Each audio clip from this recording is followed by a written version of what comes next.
There are at least 6 reasons why we abandon faith and give up hope. Hey, it's Pastor Fabian over at the Powerhouse. 1 John chapter 2, verse 14 thereabout says that if we are strong and God's word stays in us, that we will overcome. And John chapter 15 tells us that if we remain in the vine and God's word remains in us, stays with us, God's word, the vision, the hope, the aspiration, the directions, that we'll be fruitful. You want to be fruitful, you want to overcome. Stay in God's word and do not abandon it. Do not abandon the vision, the hope, the direction, the mandate. I said a moment ago that there are 6 reasons why we do it. The first one is fear. The second one is unbelief.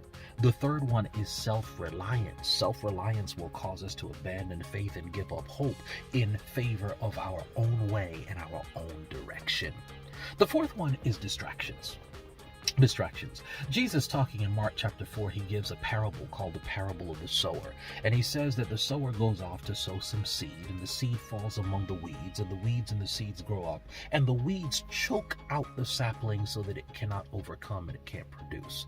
He said these weeds are like the competing interests that you and I have in our life. Things that we're pursuing, things that we have to do, like work to pay the bills, pursuit of wealth, pursuit of different ambitions, different things that are just competing with the word, the vision, the direction, the mandate.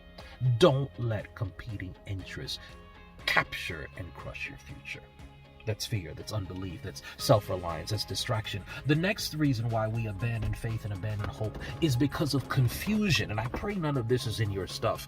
You remember the story of Babel, that's Genesis chapter 11. Men have a vision and they're pursuing the vision. They're of the same mind and the same speech and things are going well. God didn't want them to do this. And so he comes down and he says nothing they desire to do is going to be withheld from them. So he introduces confusion into the mix. And because of that confusion, watch this, they leave off building and they scatter.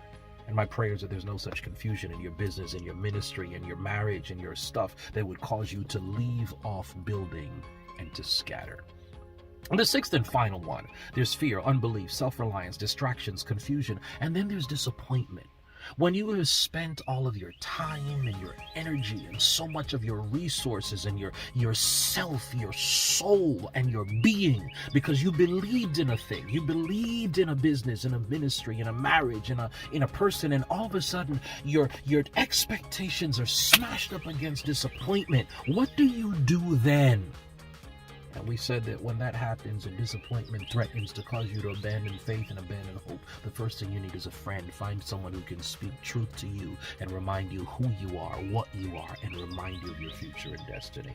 Then we said to rest, because disappointment can be exhausting. It can sap you of your energy, your strength, and your will to go forward. Rest. Come to me and rest, Jesus says.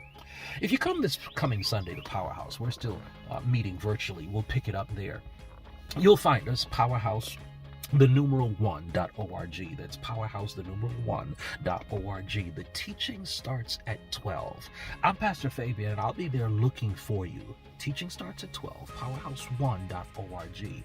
Until then, know the faith, know the truth, and keep living by faith. Peace. We're out of here. Truth is a ministry of Powerhouse International Church. For more information, visit us on our website at powerhouse1.org.